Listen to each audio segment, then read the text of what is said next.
Hello, everybody. My name is Paul Gardner. I am the senior producer for Fibe TV1.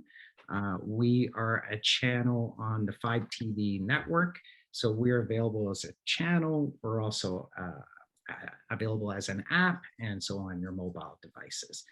And what we do is we focus on local markets, and we are sort of we come under the classification CRTC as community television. But we're not taking cameras and dusting them off and putting them into a studio and just doing city council meetings.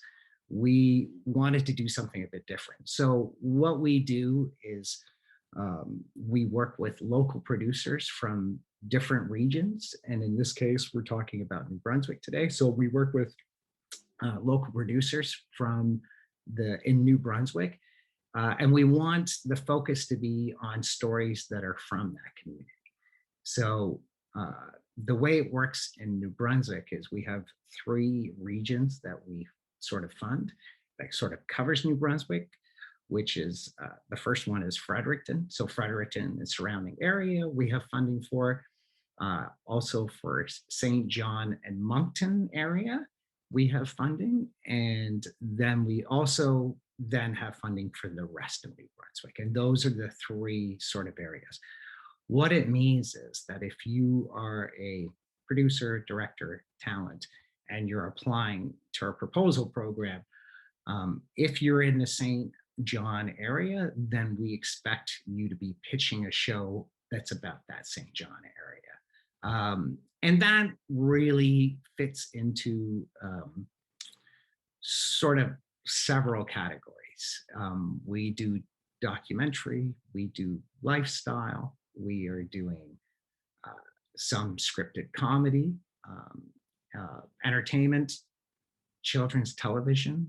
We pretty much covered the genres. We haven't really gone there with horror because the level of violence and death and things like that might not be something we want to go with.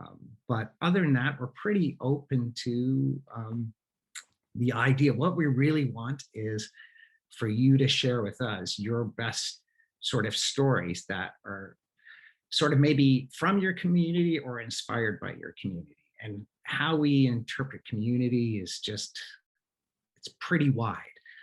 Sometimes that's a very specific part of a community.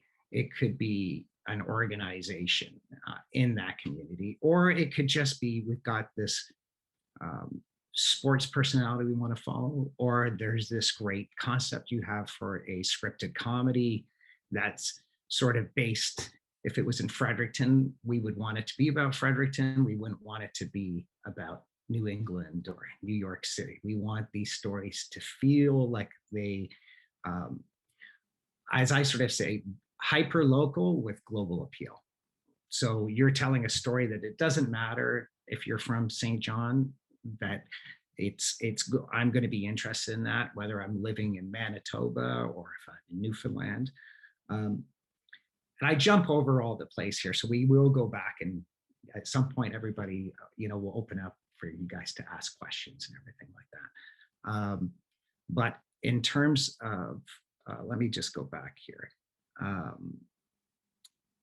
Okay, so the one thing I would want to talk about is as a producer, when we work with you, we do what you call is a non-exclusive license fee, which means you own the show.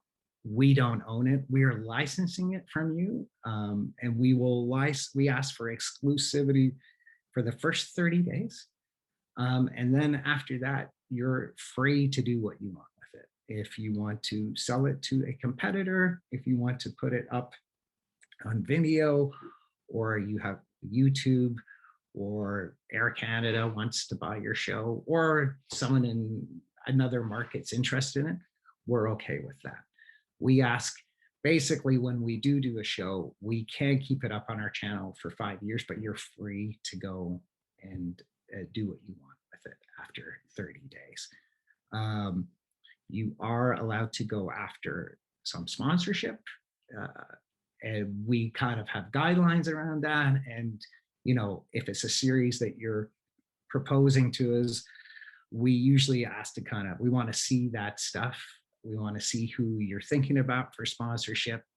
Um, you know, none of that, we have any actual relationship with that sponsor. What we want though is we want to know who that sponsor is. So it can't be a competitor. So it can't be like a TELUS or an Eastlink or a Rogers. And it cannot be tobacco and cannabis at this point. So, but other than that, I think it's just a matter of something that fits with your show. If you find that you can go after some sponsorship, we're okay with that. We can send you guidelines and all that stuff. In terms of productions in New Brunswick, I think our goal is to try to do somewhere between 8 to 12 series a year. At this point, we haven't started initiating actual deadlines, but I think we're going to make it easier for everybody. But as of right now, it's pretty much you can pitch all year round. And we have a sort of set amount in our budgets, and at some point that money runs out. And so we can't always do this as many shows as we'd like to do. But that doesn't mean it's necessarily a no for now. It just might mean it's a no for now, but come September next year, which is when we get our new fiscal, we get new money. And at that point, sometimes we can start signing people up early. We like to kind of give people enough runway when they're pitching with us. So, you know, as I say, some series, they can pitch to us early enough that we show interest. And then, you know, you need your 3 months to 6 months sometimes to go prep that. And we understand that. It's just that's something we want to understand early on. Let me think here. The types of shows we are looking for, like I said, it's pretty much open to the genres, but we always sort of say, you know, the number one thing we're always looking at is the story. You know, is this a story that's going to hook an audience? Is this, you know, and I think the thing is, I always say, it's like, you know, you need to be excited about that idea when you're pitching us. It needs to be something that I don't know that story, but I want you to kind of be able to tell it to us and say, here's a little thing you may never have heard of.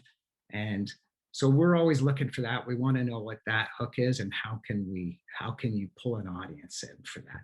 And, you know, we always ask that honest question is like, would you want to watch this show that you're making? You know, we prefer is not something to just fill, you know, content time. What we want is stuff that, you know, we do want audiences to get the use of it and try to find as wide an audience as possible for these stories. The second thing we're always looking at is the community aspect of it. How does this reflect the community? How is this story naturally the community, that city is a character in that story and tells us something about that community. And as I said, that's a very tough thing to interpret, but we're pretty open to. We sort of say, you know, there's certain filmmakers like a Martin Scorsese, when he makes a film in New York, it's very specifically New York. And I would sort of say, you know, that same kind of charm. We find with a lot of our, like with scripted comedies, it's always that thing where it's like, it can't just be some random place. We want it to be, if it's Truro, Nova Scotia, it's Truro, Nova Scotia, and play to all those things that sort of define that town. That's kind of what we're always focused on. And the third thing we're always, the most important thing, you know, not the most important thing, but the thing that factors in there is it achievable with the type of budgets that we have? We, as a community channel, we don't have large amounts of funding, but what we try to do is set a budget, work out a budget with you that we feel is achievable, that And sometimes that comes down to the type of shoot that you're doing. So in some cases with like scripted comedies, it's been something that you can shoot almost one episode a day. So it's a matter of the type of show you're pitching, and the same kind of thing with the documentaries. It's like how many days we really look at your budget and how many days, and if that's going to work with everything. The thing I haven't mentioned is episodes. So typically we don't do feature films. We're not doing features. Really, our bread and butter is TV series. It tends to be shorter form. We find our audiences tend to flock more to the shorter format. So in a lot of cases, you'll find on our channel, there's a lot of ones that are like 6 episodes in that sort of 10 to 15 mark. We're not sold on that. People come to us and we do have one that's a 1-hour doc, but it really fit that narrative. A lot of times we figure if we do it in short bites, that the audiences tend to come back, and they tend to want to take a chance on a show if they look at it and the time commitment is 10 to 12 minutes. That's why we say it's so important to try to hook that audience in that first minute, just because it's a little bit different if you're at a place like Hot Docs or any doc festival where a person's sitting in a chair and they're in that theater and they're a captive audience. Whereas we find on our channel, it's like you got to hook them pretty early in that first minute. The slow burn doesn't always necessarily work in our sort of format. And so that's the thing. We work with our producers to kind of make sure that it's something that is achievable, and we have the funds to be able to help with that. Our typical budget starting point with people, we usually enter into sort of shorter series runs, just because we're trying to make sure that we give several filmmakers opportunities. So for about an hour of television, we tend to start people at the 20K mark and 20,000, and then we kind of can get talked up according to what the needs are for the production. And sometimes it just depends. Not every production. A scripted comedy is going to be very different from a single camera shooter going out and shooting bugs or something like that. So we look at each individual production and kind of look at what the needs are, and then just kind of make the decision if we're prepared to spend that money.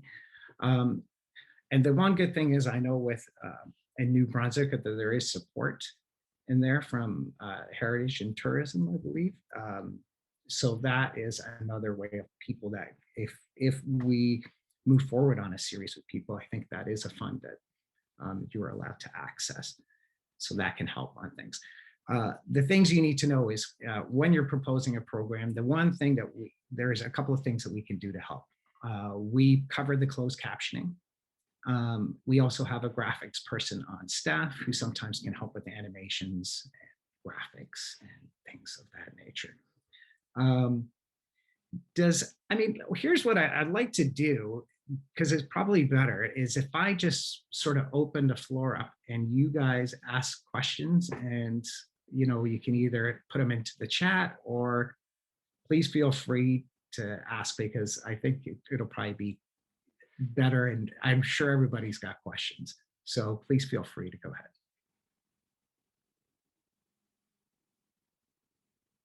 Look at the chat here. I'll break the silence there. If people could actually ask their questions out loud, that would be terrific. But for sure, if you don't want to do that, we'll be in the chat. Cool. I can start us off here to get us warmed up.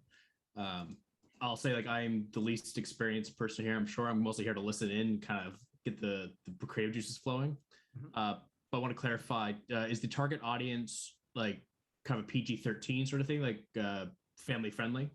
Yeah, we've kind of said that, if you have a 14-year-old and they're walking past while you're watching this, would you be pausing it? And that tends to be we go on it. We're pretty open to it. It's like the genres, like I said, it's fine. It's we do scripted comedy, and there's sometimes things like they're swearing, and we just say it's like, look, we're gonna bleep it, but we're gonna bleep it in a funny way. But when it comes time for comedy, I go, what if you were watching it on CTV at 8 o'clock or 9 o'clock? That's kind of a good bar. But PG-13, yeah. We don't tend to do nudity, but it's not like we shy away from sexuality or anything like that. We're kind of fine with it, but we just, because we're not putting all kinds of parental controls and everything on it, we do put up warnings for people. And we do have a documentary that we didn't censor it because it was just, it would kill the story on it. So we pick our battles on it. And just so you know, this fund, you do not need to be a seasoned professional.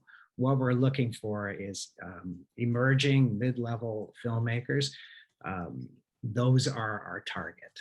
We want people who, we would hope this isn't the first thing you've done, but if it's not the first thing you've done, it's not a bad idea to align yourself with some people. And that's what we always look at, is if you are fairly new in the industry, it's probably good to make sure that you've got an experienced DOP or an editor to work with you.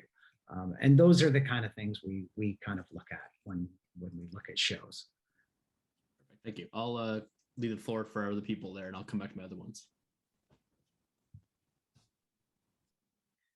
I mean, I think the one thing I would say is we do have, with our funding, we do have, as I said, there's a lot of funds for emerging filmmakers, and then we do have a fund that we have some funding available for people who are at a possibly further in their career, and that comes with more stipulations and everything else like that. But we try to make sure that there's something for everybody with it. But you certainly don't have to, if you've made a CBC doc,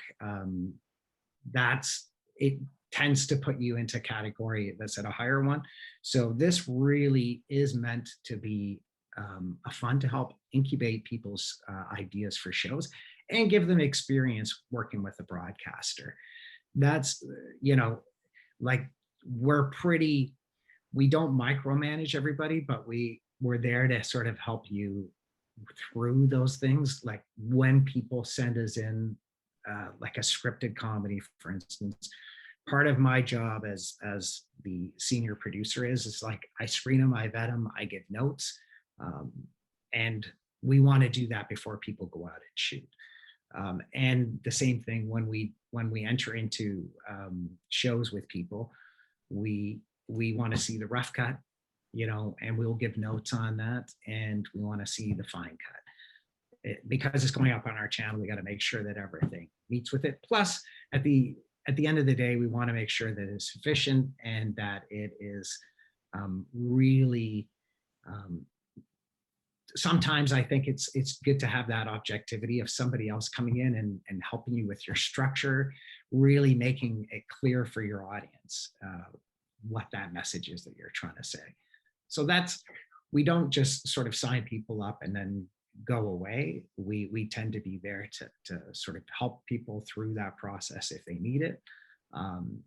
And in other cases, with some filmmakers, they've just got that idea down and you just say, okay, off you go, just keep in touch with us and let us know how things are progressing. So just see if there's. Paul? Yes. Can you hear me? Yes, I can. I'm Brenda Malley from Fredericton.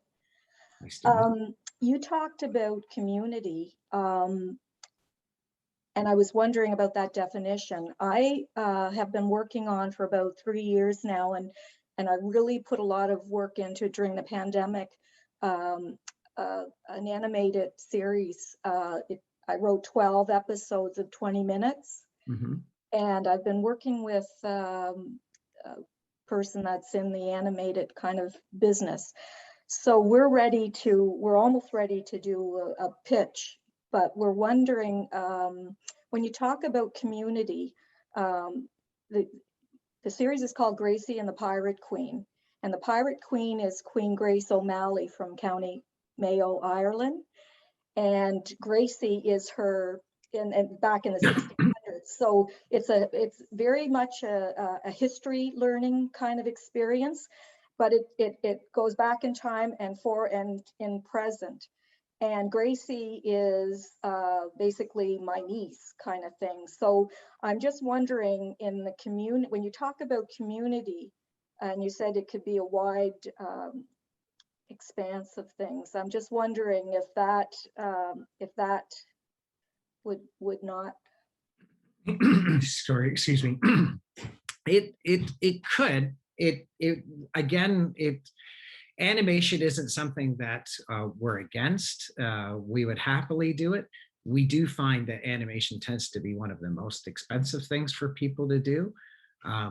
So a lot of times it just, for us, there's how much can we actually contribute to that sort of budget. And I've done a little bit of animation and it's quite expensive. So I would say the thing that would always hold us back would be just the inherent costs to make an animated production. But if somebody came along with the right idea and the numbers budget-wise would work for it, then we would be open to that.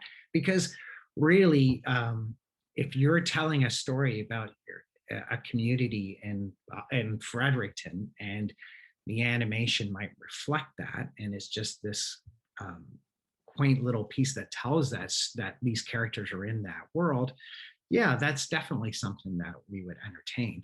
People have pitched as science fiction, but they haven't quite nailed enough of it where it just, sometimes it feels like it's ticking a box on the location, and that kind of doesn't work. It really needs to feel that that location is ingrained into the story. It couldn't just be told anywhere.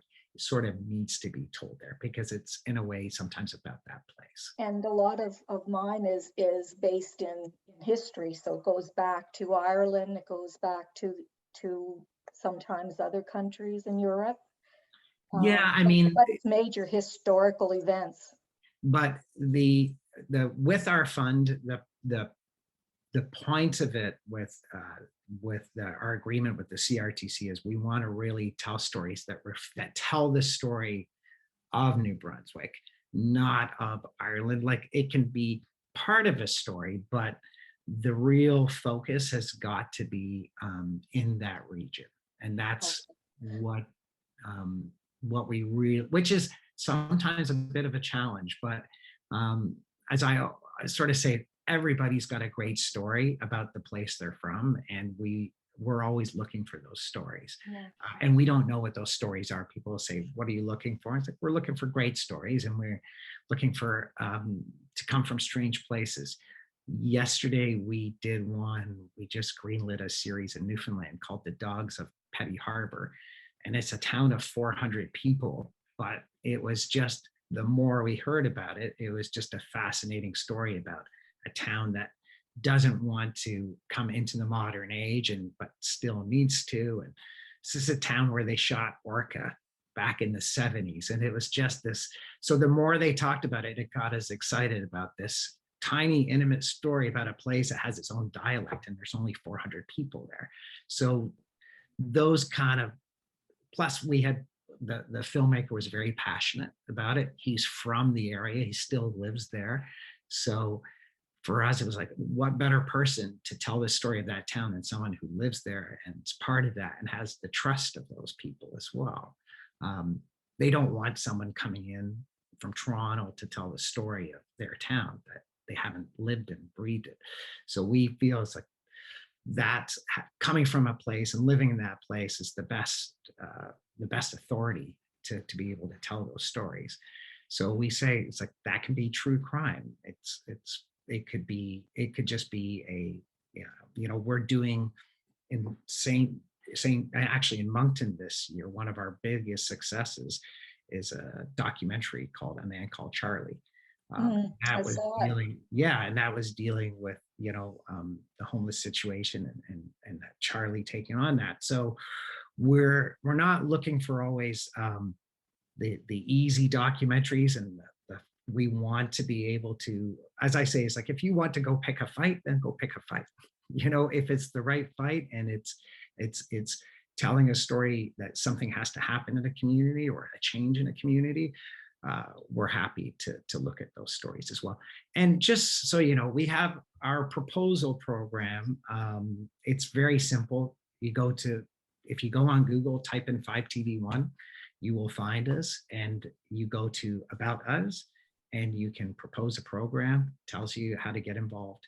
And it really, when we're looking at a story idea, you know, I always say it's like you usually have a sense if you're interested in the first 5 sentences, because that should be the excitement point. So really think about what that first 5 sentences is going to be. And really for these shows, we're usually looking at a page to page and a half to tell us what that story is. And then if there's going to be 6 episodes, just kind of give us 3 to 4 sentences of what that's going to look like. And we usually ask people to give us a very basic budget, you know, a 1-pager. For us, it's a starting point for the conversation. You know, we don't want you to sit here and invest 6 months of work into that application. We want you to be able to go in there. You should be able to do it in about an hour if you kind of have thought it out beforehand.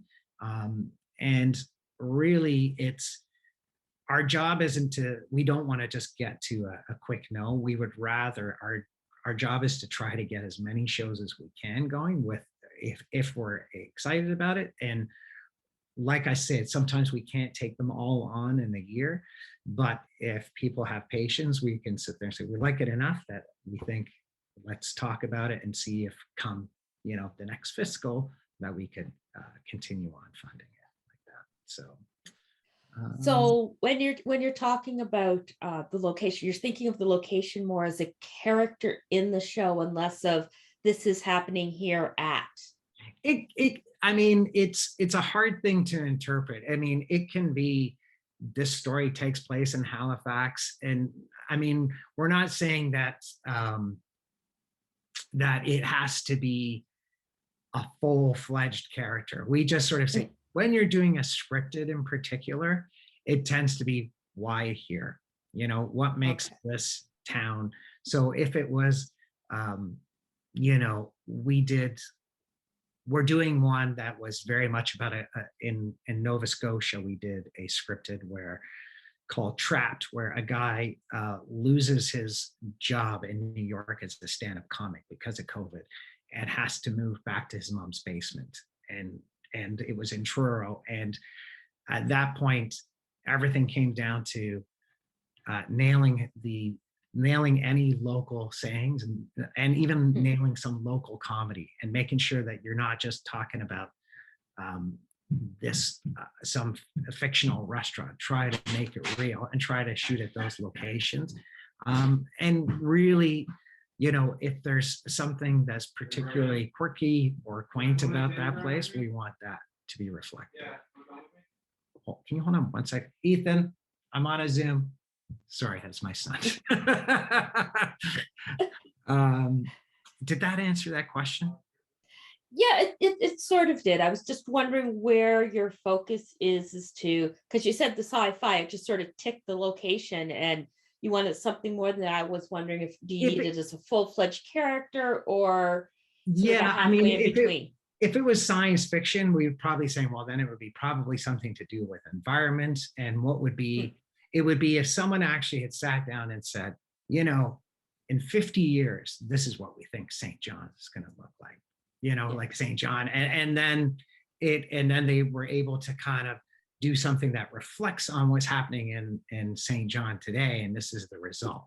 So that it would really be super smart and probably way above my brain for it. But we're always kind of looking for out of the box ideas on that stuff. So we're not necessarily looking we get a lot of proposals, which is about people wanting to focus on local artisans. And we can do those sort of stories as well.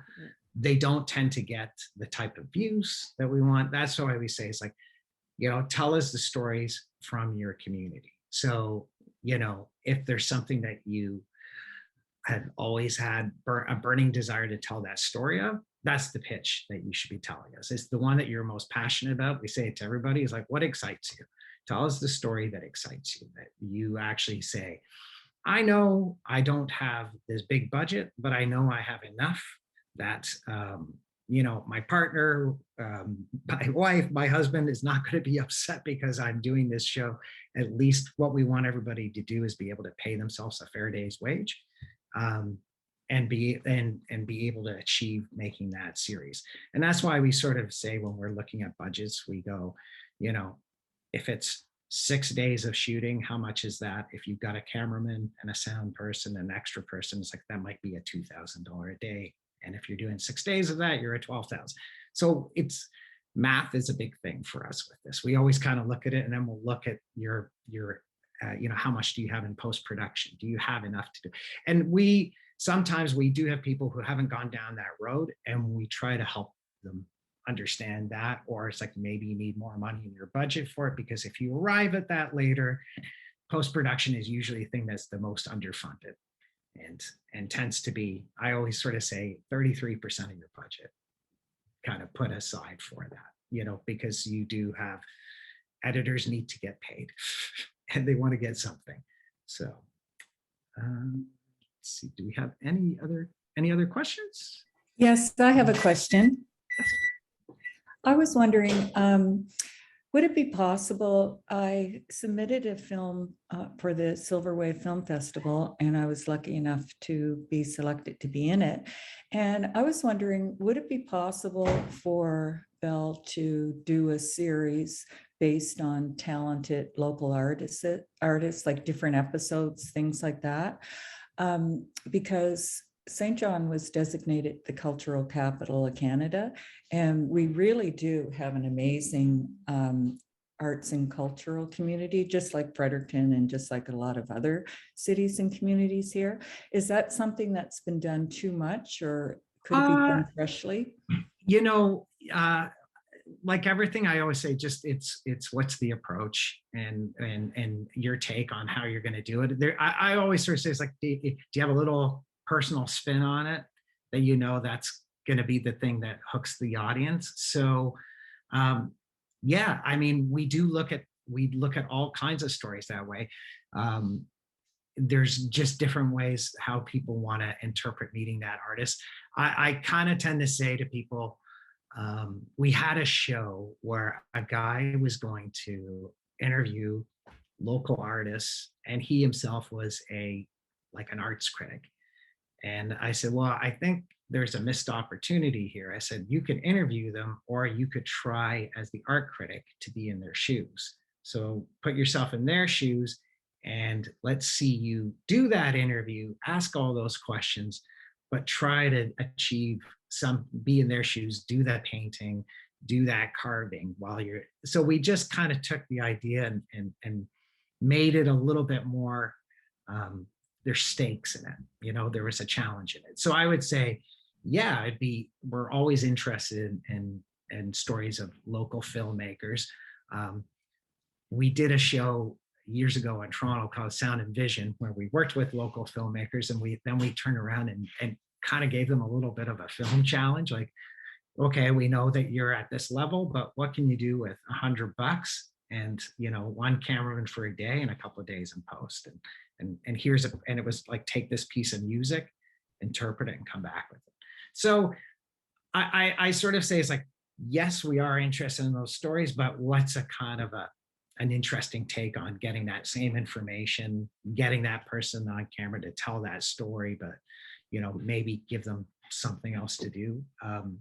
We do like interview shows, but I'm a bigger fan of walk and talk. Is like, show me, don't tell me, So whenever we did shows that were involving city council members talking about problems in neighborhoods, it's like, go to the neighborhood with the crew and show them that neighborhood and walk through that neighborhood. Don't sit in a nice room with perfect lighting. It's like, we would rather you're out there telling the stories on the streets that the stories are about, and not in a I mean, if it's freezing outside, of course, but we're just more of a fan of that single camera doc filmmaker out doing that kind of story. Okay, great feedback. Thank you. All right, great. Thanks. Yeah, I mean, it's something that we tend to gravitate towards, is just getting those stories out into those neighborhoods and seeing those neighborhoods. And you know, it's always a challenge for people, because I know it's always tougher to be on your feet and walking, but I also feel like you can get more out of people sometimes when you take them away from sitting down and the lights are there, and then you have to be quiet while they're getting mic'd up. And I think sometimes that kind of kills the interview. It can be tough to get that interview. So it's just something we like to do, and it really sort of fulfills that message of learning more about that place. And, you know, rather than just talk about it and then have to go get some B-roll of it later. So. Well, you sparked some creativity in me. Thank you. Well, thank you. I hope so. Yeah, and I mean, so just for everyone, that really is really, I do want to just kind of open it up to say that, you know, we are just looking for that out of the box thinking. It's like, people will look at our channel and say, well, I see you got this, so maybe you want more of that. We are, you know, the next idea comes along, I'm like, oh my God, I can't believe no one's ever thought of that before. So I always say, come at us with your strange and absurd, but you know it's a great show. You've always wanted to make it, but maybe no one else would. So it's like, talk to us, because usually there's something in that. If something sticks, I know I've had ideas, and if you throw it in the drawer and 10 years you open it up and it's still a good idea, then probably something that should get made. So, you know, I do encourage you to tell us your most personal stories as well. We're doing one in Newfoundland called Floating After Farley, and it is a woman, Martine Blue, who's just been a big fan of Farley Mowat and wanted to follow the float wind boat, but she got in their boat and they're going around the island, and it's a very personal, it's the filmmaker on camera talking about it with her husband there, and them trying to go through the same route and facing all the trials and tribulations that he did. And the boat almost sunk on him, I think. So it's but my whole thing is just like, we sometimes we are fine with sometimes the filmmaker being on camera themselves as a character. You can do that. You can also just find a host.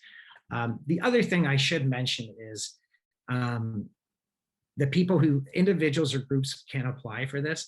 Not-for-profit organizations we will work with as well. So sometimes you're not a filmmaker, but you work at a place and you say, you know, we've got a good story to tell. Can also pitch as that. And sometimes a matter of maybe we will, as we broaden our scope in New Brunswick, we'd be able to say, you know what, maybe you should talk to this filmmaker. And that's another thing that we can kind of do, and hope that we're building on that. And that was part of the reason why I wanted to talk with people today, was that we do have room for shows in New Brunswick this year. We have about 6 more series that we want to film, maybe 8. And that's before September. We want to be able to spend that money. So please submit proposals and we will take a serious look at them. And when you submit a proposal through our website, you are speaking, it goes directly to me and goes to our other cohorts. So there are a few of us. There's another producer, John Buffoni. He works with me. And together we oversee Ontario and the Atlantic. We also have a Montreal office, and we have an office in Manitoba. And just so you know, there is a way that sometimes if, say you are a New Brunswick filmmaker, but you know somebody in, say, Ontario, and there's a story you wanted to tell. If you work with a producer from that region, they have to be the license holder, but you can work your own sort of separate deal with them and work with them as a producer. So we do want you to make stories in your own region, but there is sometimes flexibility to be able to do that, as long as that person isn't just, they have a seat at the table. They because they're from that in that region, they would have that license, but sometimes you can go in there and work as a producer or as a director or as a host as well, just to not limit you to your own region that way. That's kind of how we sometimes work. For the most part, we usually give the most consideration to people who are from that region and have a story about that region. But it's not to say that we can't consider that other option as well. Okay. Very good. Thank you. Any other questions? Just a quick one, Paul. I'm Donna Burton. I'm from the Maritimes. I'm actually reside in Nova Scotia, and I'm just grateful to be online with all of you today. I'm working on a 6-episode series, about 10 minutes each. The first episode has already been filmed, and we're in the process of just doing a rough cut assembly right now. Yeah. So my question is, because we're kind of already out of the gate with this thing, Yeah. is it too late to apply for funding, or does No. it, like, where's the intake in terms of the project? The only sort of rule we have is, if it's been up on YouTube, and if it's been if it hasn't had any broadcast or hasn't really been put up online, then you are fine. The thing we don't do is acquisitions. We don't do acquisitions of already existing documentaries. However, if you've started something, yeah, I would just submit your application through the web portal and we can chat. Because as long as, have you shot all of it? I'm doing just a teeny tiny shoot at the end of November, but yeah, pretty much. Yeah, I mean, it's one of those things that we in this case we'd say, well, let's see rough cut, and then we would go from there. Okay, so maybe a conversation offline then. But yeah, that's what I was thinking. If I could submit the rough cut, you could get the sense of the template that I'm developing, and then go from there. I thought that I might finance it myself, but oh my goodness gracious, that's not happening. And so that's. I would say if you can find a way for people to pay for this, you should. It's yeah, I mean, there's a fund here for a reason, and this, so, the biggest thing is with that is if it just meets sort of our requirements and it makes sense and we think there's an audience for it, and then we will take a serious look at it. So yeah, you can submit it through our web portal, and just as I say, you fill out those questions, and then we will set up a Zoom chat like this too. And that's what we do with everything, is you put your proposal in, and then usually we will be in touch within a few weeks, and then we start the conversation. And sometimes it's not necessarily a yes or a no at that point. We tend to give a little bit of homework, just depending on the things that we're not clear on. We want to kind of get a real sense of the story from people. And sometimes what we do ask for people, just to think, so this, is we will say, people will come to us with, I want to do a 22-minute. And it's like, well, that's old broadcast television. That's not what we do. We're not concerned about the length of the show that much. What we want is the story should be as long as it takes for the most part, but we want it justified. So we ask people to sort of give me a minute-by-minute breakdown. It's like, what's happening minute one? Not for every episode, but for the first episode as a template. If you're doing a food show or something, we want to kind of see what's happening minute one. And it's a good exercise for everybody to do, because then they actually do sort of see what the proper length of your show should be.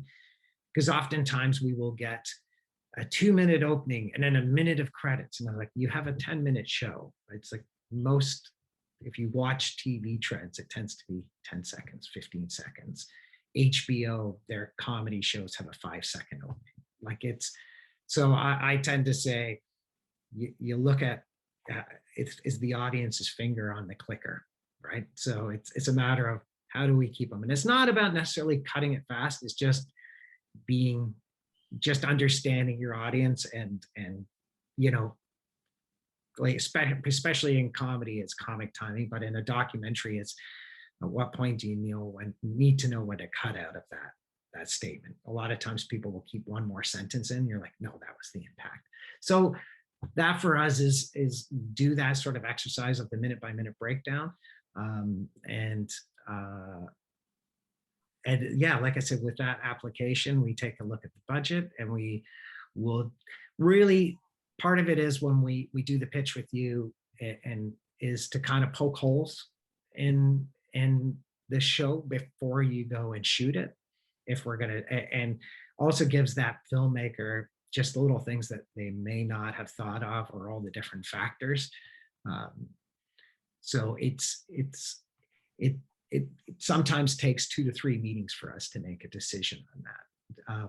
But really, we don't want to waste people's time. So if it's something that is completely not on the books, we'll be right up front and honest with people about it.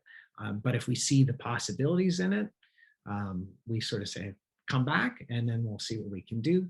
We can't make guarantees because, just as we're talking to one person and saying, not for now, like go back and do that, we're meeting with people quite often. But just so everyone knows, New Brunswick is the place that we get the least amount of applications out of all the provinces. Yes. So that's why I'm here today, to say we want applications, we want more choices. And because we also do get oftentimes the same filmmakers coming back to us, and we don't want to, and we do give them, you can come back, but we also want to be able to open this up and that everyone knows it's here and that there is funding available. Thank you very much. Thank you.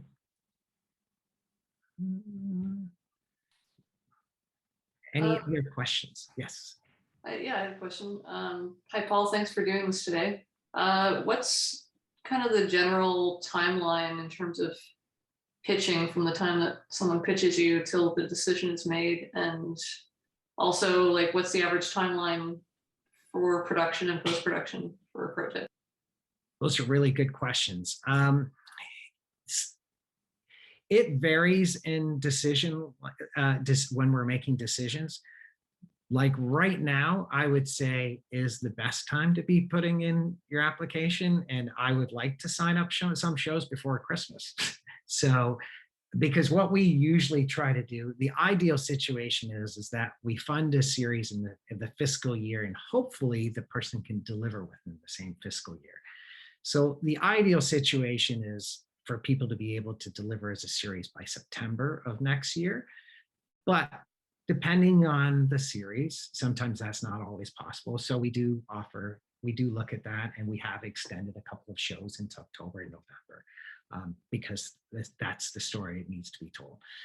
It's one of those things, as long as we know ahead of time what the structure of it is, we prefer that we don't get a show that they say they'll deliver in July and then it's the following July. And that sometimes happens. We don't want that to happen. So we'd rather sit down and talk with everybody ahead of time on those sort of schedules. But, ideally, when we greenlight a show, we're not expecting people to have to start the following week. We just tend to want to talk about it, and that's what we talk about when we're getting into like greenlighting a show. We'll say, what's your timeline? And if a person's saying I'm not going to start for 6 months and it's just because I'm so busy, then we might at that point say to them, okay, well, we're going to take a pass on you for now, and then we'll come back to you because there's people ready to go now. And that's not necessarily always the criteria, but in some cases it might be like, well, we like the show, and maybe, yes, we will greenlight it in 6 or 9 months from now. But what we want to do is get series going in this year as well. So, there's not a hard and fast rule on it. We just tend to, the ideal situation is that you try to get it done within a year, and that's why it's like we try to sign people up in December, before December's over, at least for some shows, so that we have them trickling in through the year. We don't want everything to arrive, because a lot of shows want to all arrive in August and September, and it's like you've got And right now, in the Atlantic, we have 80 productions going. Between all the provinces, we have 80 productions going. So it's just trying to make those all kind of come a few, every couple of weeks. And because we don't want to just throw everything up on the store at the same time. With certain series, if we really see the possibilities in it, we throw in promotion to it. And some of our series are up in US avails, so they're on CNN. We try to really not just throw it up there and let it die. Our ideas really bring an audience to it. So we had one show, in fact, that it got such a big audience that CTV picked it up, and they're picking it up for third season and giving it the full treatment budget. So they put it up on a Saturday night, and it was the biggest show in Canada for 3 weeks in a row. They only did 6 episodes, but they put the 2 together, and they put it up on CTV on Saturday night at 8:00, and like record ratings. So it was great. And so it was one of those ideas that was just, it was a Black family in Ajax. It was a reality show. And, in our country, for some reason, no one had thought to do that. We didn't even really think about it. It was just an easy, great family. And people responded to that. Crazy. Auntie Jillian's the name of that show, by the way. So we've had successes with that, with our series, and people have gone on to do other bigger series. I know a couple are doing some CBC Gem shows right now. And we also work with people who are sometimes at a higher level, and we have some budget set aside, but it's a much smaller portion of that budget. And it's very tough to get that money. So did I answer that question for you? Yeah, that was really great. I guess kind of a maybe sort of related question about pitching. Do people go in with multiple pitches? Like, is that a thing? Yeah, I mean, we've had people who, there is no limit. We don't limit it. And if it's the case, sometimes we will get 3 from one producer, and we'll tend to, in a case like that, we'll book the meeting with them and then just kind of go through them. And really, in a case like that, we'll sort of say, well, let's start with what's your favorite one, because people will always be like, well, what do you want? It's like, no, what is the one that you want to make, right? Because we know with a tighter budget, it's going to be a passion project. So it's like, we might look at the 3, but we'll kind of look and say, which is the one that you're most passionate about? And if it sort of aligns with the one that we can see, it's like, okay, there's an audience for this. There's definitely, it's going to have some shelf life because of it. And those are the ones we'll tend to gravitate towards. But, we really do want to see that the person who's making this has the more buy-in than us, and that they convince us that we get excited about the idea. And that's it for me, is like, I don't know about all these places. I don't know all these stories, but you can recognize all the key things that you're like, oh, okay, yep. And it's just, when you see those, your goal is, okay, how can we get this to a yes? So my background is working in television as a producer and a director. So I didn't come into this and just be an exec who kind of has no idea of what it takes to make productions. So it's just, it's one of those things that's why we really do get involved in everything from budget to like all those different aspects, because we know sometimes the trials and tribulations people are going to face to try to make these things. So we try to just make sure we've thought of as much as possible, so that when they go in, it's not, I don't know how I'm going to do this. I've made a huge mistake. So, my dog almost pulled my computer off. Does that answer that question? Yeah, that's great. Okay, great. Any other questions? I have the obvious one. What is the Pacific link where we can go on and fill out an application? It's okay. So if you go to 5tv1.ca, then you will just see it says how to get involved. And it's right, I think there's only 4 categories at the top. If you click how to get involved, it'll come to there, and then it'll say propose a program, and you click on that. Super, thank you. Yeah, yeah, and it's pretty easy. Like we sort of say it takes about an hour of your time to do, I think. So, yeah, Paul, yes. hi there, it's Kat. It's getting close to wrap up time. We've got just a couple of minutes left. Sure. Any more questions then?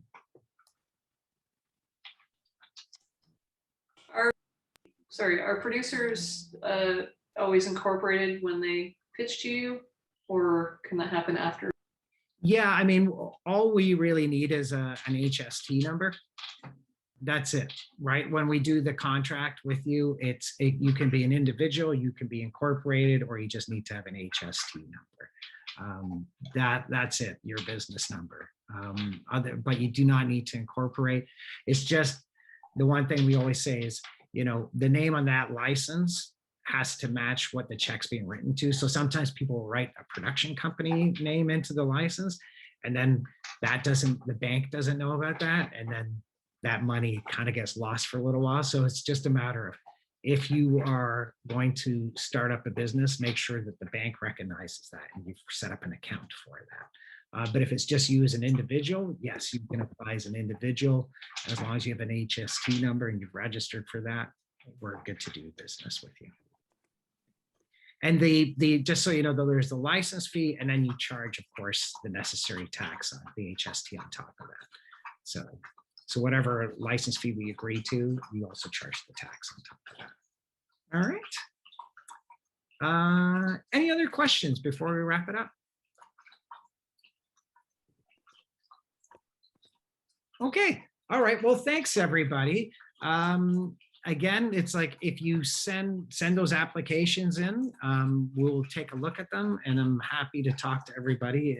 And if you send in a proposal, you will get a meeting with us, and then we can chat about it. And then if you don't necessarily get funding, our goal is to get you funding at some point. So just keep working with us and keep working with us on your ideas, and we'll get there. All right. Thanks, Paul. Thank you, Paul. All right. Thank you, Paul. Thank you. Thank Thanks you, for coming, everybody. everybody. Thank you. Thanks for your time. Have a great day. Thank you. Bye now. Good luck, everyone. You Thank too. you.